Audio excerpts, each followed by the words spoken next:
So hello people. Today we are going to talk about things that you shouldn't borrow money for. I know you don't like this kind of videos, but sometimes they can help one or two people out there, those that are really struggling. Because some people, they're not struggling, they just want to make trouble upon themselves. So the first thing that you shouldn't borrow money for, it is birthday party. If you want to make a birthday party for yourself or maybe for your children or something, it is better you save, or maybe you plan it. You know, birthdays, they come every year. So you better plan it that maybe I'll be celebrating birthday maybe every second year or maybe every third year, so that you use this time to save money for that. Because I feel that it is not that important that you stress after your birthday, because you need to pay back the money that you borrowed for the party anyways. So that was the first one. The second one, it is wedding party. Don't borrow money to make a wedding, because it will give you stress in your home and you will not even enjoy your marriage. Because by the time now, but my children are here, you know. Because by the time now you start back those loans that you have borrowed, maybe from private people, maybe from the bank, from anywhere that you have borrowed money to make the wedding. Now also conflicts begin to start between you now, husband and wife. You know, money, financial stress, it has a lot of branches. Sometimes you'll be just angry for no reason. You just start fighting. And you know, men, they can't really handle it well. By the time men, they are like stressed. The next time you hear it, you started drinking, coming home late, sleeping out, you know, and all those now, you know, out of financial stress, developing other bad habits that is bringing more confusion and more stress in a home.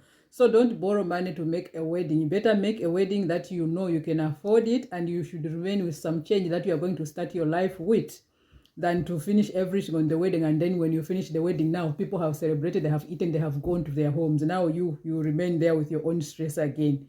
So do what you can afford according to, you know, marriage, it is not wedding.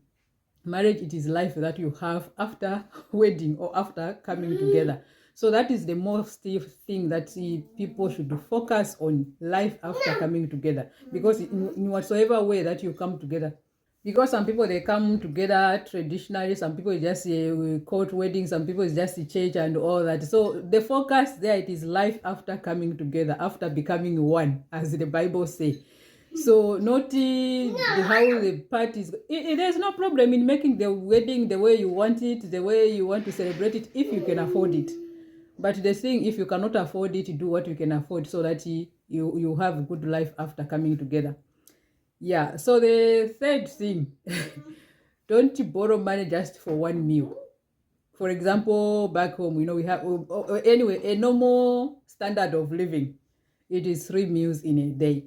For example, maybe you don't have breakfast. Don't borrow money just for breakfast, when you know that you have lunch and you have supper. Just overlook it. You know, time goes very fast. Just be busy and stuff like that. Then you make lunch and eat, and make dinner and eat.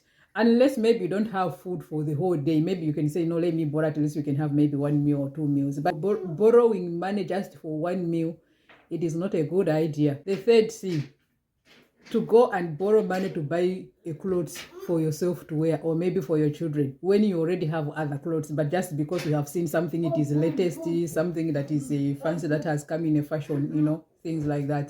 You go and borrow money to go and buy a wig, to go and buy a new clothes, when you know that you already have clothes to wear. I feel it is not a good idea. You better save, and when it is time for you to buy that clothes, go and buy, because you feel that maybe you need it, there's something important that you need that clothes for. But if you have clothes that you know that you can wear, there is no need to go and borrow just because you want to have a new dress, just because you want to have a new shoes or something like that. When you say things that I feel they are not important, I overlook it. So that is how we grow. It is not long time ago you people, you suggested I should buy Momoni pajamas that have prints on.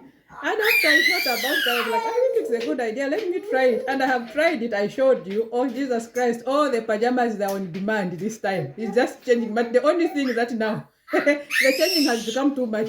Every night is a new pajama. But because now all of them, she likes them. So now, when she uses pajama today, that one is dirty. Tomorrow it takes another. So thank you very much for your ideas and for your suggestions. I have learned something that I did not think of myself. I didn't think about that.